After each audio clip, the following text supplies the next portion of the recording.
Boa tarde, pessoal. Tudo bem? Como tá a quarentena de vocês? Como vocês estão passando por esse momento, né? Sabemos que são dias difíceis, mas toda crise também, ela vem carregada de propósito, né? E no meio da crise também, a gente consegue encontrar oportunidades. E eu espero que todos estejam bem. Continuamos orando pelo nosso Brasil, pelo mundo, né? Porque é mundial. E vamos confiar no nosso Deus, que é o Deus do impossível. Amém? E eu queria compartilhar com vocês uma palavra de fé, uma palavra de esperança, que se encontra no livro de Lucas, no seu capítulo 18, que vai dizer acerca de um juiz iníquo. Vai dizer de um juiz que ele não cria em Deus, mas através de uma mulher que ela foi insistente, ela obteve vitória. Então hoje eu quero falar com todos uma palavra que Deus ministrou ao meu coração, e eu creio que vai ministrar no seu coração também, a respeito de fé, a respeito de orar sem cessar. Amém? E diz assim, Lucas capítulo 18, você que quiser acompanhar aí na sua Bíblia, corre lá, pega a sua Bíblia e acompanha comigo. Amém?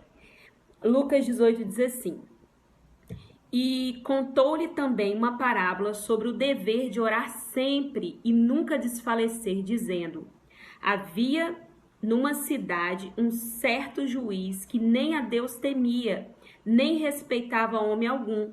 Havia também naquela mesma cidade uma certa viúva, e ia ter com ele, dizendo: Fazei-me justiça contra o meu adversário. E por algum tempo não quis, mas depois disse consigo: Ainda que não tema a Deus, nem respeita aos homens, todavia, como esta viúva me molesta, hei de fazer justiça, para que enfim não volte e me importune mais. E disse o Senhor: ouve o que diz o injusto juiz. E Deus não fará justiça aos seus escolhidos que clamam a ele de dia e de noite, ainda que tardio para com eles? Digo-vos que depressa lhes fará justiça. Quando, porém, vier o Filho do Homem, porventura achará fé na terra? E agora a gente vai ler um outro versículo que se encontra em Lucas, no seu capítulo 11, que vai dizer a respeito de Jesus também, porque Jesus, ele orou muito no seu ministério na terra. E olha o que vai dizer, Lucas capítulo 11. E aconteceu que, estando ele a orar, ele quem? Jesus. Num certo lugar, quando acabou-lhe de orar, lhe disse um dos seus discípulos: Senhor, ensina-nos a orar, como também João ensinou os seus discípulos. E olha o que Jesus respondeu: Quando orardes, dizei: Pai, santificado seja o teu nome. Venha o teu reino. Dá-nos cada dia o vosso pão cotidiano. E perdoa-nos os nossos pecados, pois também nós perdoamos a qualquer que nos deve. E não nos deixes cair em tentação, mas livrai-nos do mal. Amém. Aqui é a oração modelo, a oração do Pai Nosso. Eu tô lendo ela em Lucas, mas lá em Mateus, capítulo 6, do 9 ao 15, também fala da oração modelo com mais detalhes. Jesus vai especificar muito lá em Mateus em orar em secreto. Então, uma das coisas que nós precisamos aprender sobre oração é que às vezes nós não recebemos porque não pedimos. Porque a palavra do Senhor diz assim: pedis e não recebeis porque pedis maus. Ou seja, nós até pedimos, corrigindo o que eu falei, mas às vezes nós pedimos da maneira errada. Pedimos, em Tiago vai dizer que muitas das vezes a nossa oração não é respondida porque nós pedimos para os nossos próprios deleites. E a oração modelo vai nos ensinar que nós temos que orar da seguinte forma, pedindo para o nosso Pai que está no céu, que seja feita a vontade dele, que venha a ser estabelecido o poder, o reino dele sobre as nossas vidas. Então, todas as vezes que nós orarmos, a nossa oração, ela tem que estar alinhada com o propósito de Deus. Ou seja feita a vontade de Deus nas nossas vidas. Isso é muito difícil porque implica em nós renunciarmos, implica em nós abrirmos mão da nossa própria vontade, do nosso próprio querer para viver a vontade de Deus sobre as nossas vidas. Quando Jesus estava orando no Getsêmani, Jesus, ele disse da seguinte forma: Pai, se for possível, passa de mim esse cálice, mas se não for possível, todavia seja feita a tua vontade. Ou seja, nós temos que clamar: Senhor, os meus sonhos, a minha vontade está alinhada com o propósito a qual o Senhor tem para a minha vida? Se não, eu estou disposto a abrir mão dos meus sonhos, das minhas vontades, para que o teu reino, a tua vontade, seja estabelecida sobre a minha vida. Porque uma vez que nós aceitamos Jesus Cristo, uma das coisas que acontece conosco é uma morte, mas não é uma morte no sentido, é uma morte no sentido assim, morri para as minhas vontades, morri para os meus desejos, para viver a vontade do Pai. Por isso que há essa guerra dentro de nós. O espírito quer as coisas espirituais e a nossa carne, ela busca pelas coisas carnais. Então, há esse cabo de guerra dentro de nós que Paulo vai dizer muito bem. O bem que eu quero fazer eu não faço, mas o mal que eu não quero eu já fiz. Então, há uma luta interior dentro de nós a todo instante. E aqui, voltando para a oração, Jesus, ele teve o seu ministério todo voltado para a oração. Se nós lermos o novo evangelho, se nós lermos de Mateus para frente, nós vamos ver que em todo momento Jesus, ele fazia um milagre e ele se retirava para orar. Jesus, ele ensinava os discípulos e se retirava para orar. Então Jesus, ele tinha, mesmo sendo filho de Deus, ele tinha um relacionamento com seu Pai. Então, oração é relacionamento.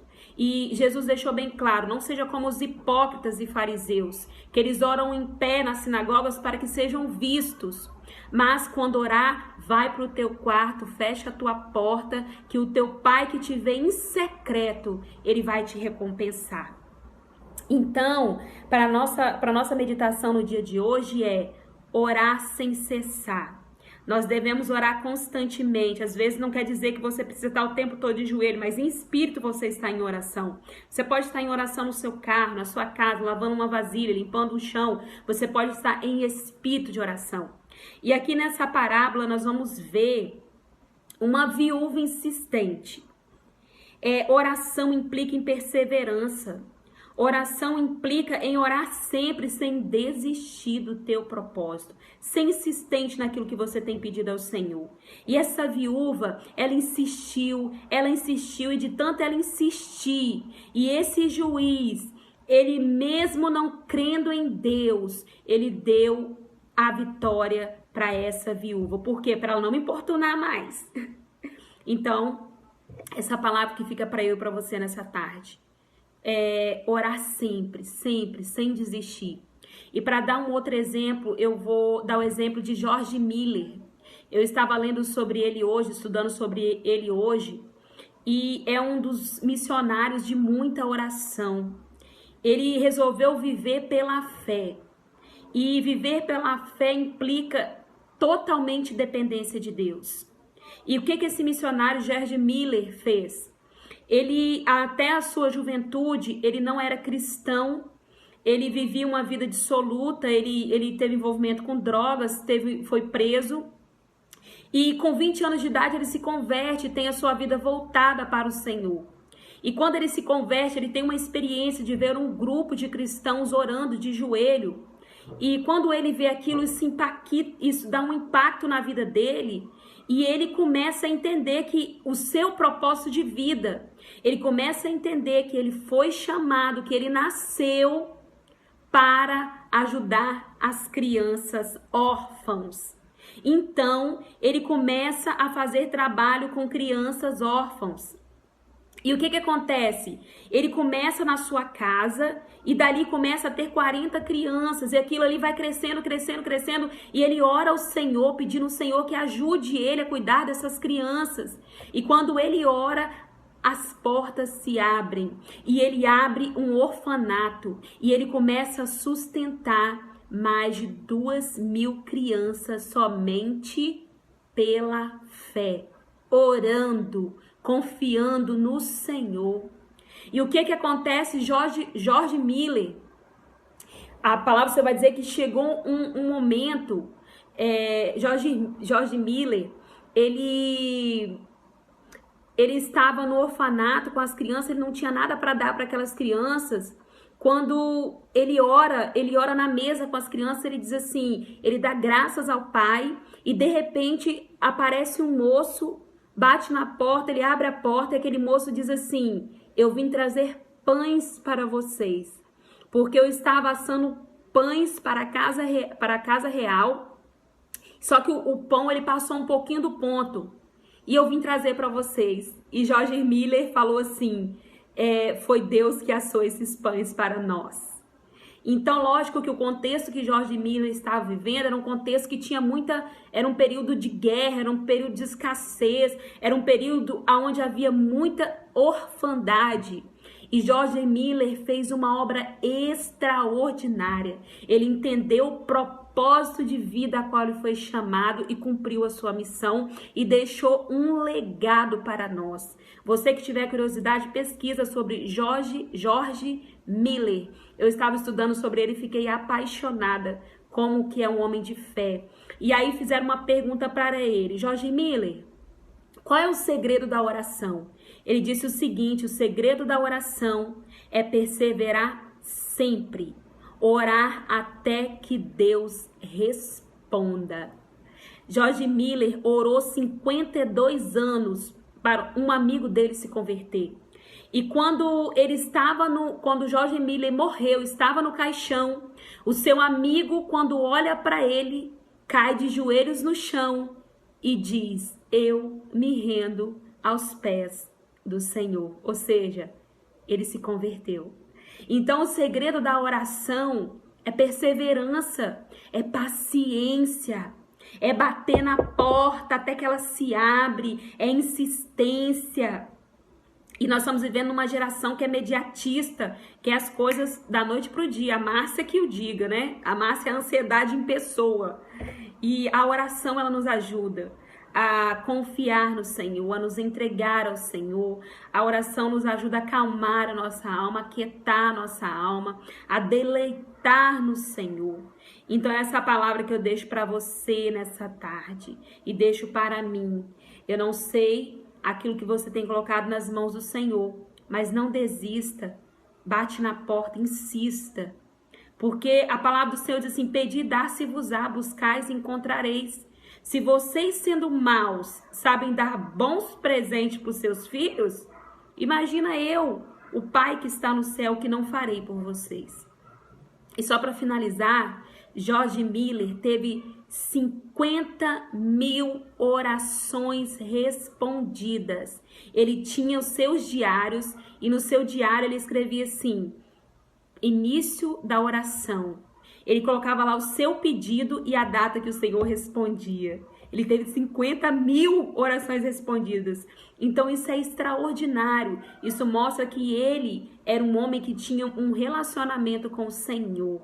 Então essa palavra que eu deixo para eu e para você nessa tarde, o segredo da oração é orar até que Deus responda. Então que nós seguimos orando pelo Brasil, seguimos orando pelo mundo, seguimos orando pelos órfãos, pelas viúvas, orando pelos moradores de rua, orando pelo motorista de ônibus, pelos médicos, pelos enfermeiros, orando pela nossa família, pela nossa casa, pela nossa parentela, porque no momento certo, na hora certa e com muita perseverança e paciência, o Senhor nos responderá com fogo e o nome dele será glorificado, exaltado entre as nações. Essa é a palavra que eu deixo para os irmãos, em nome de Jesus. Tchauzinho.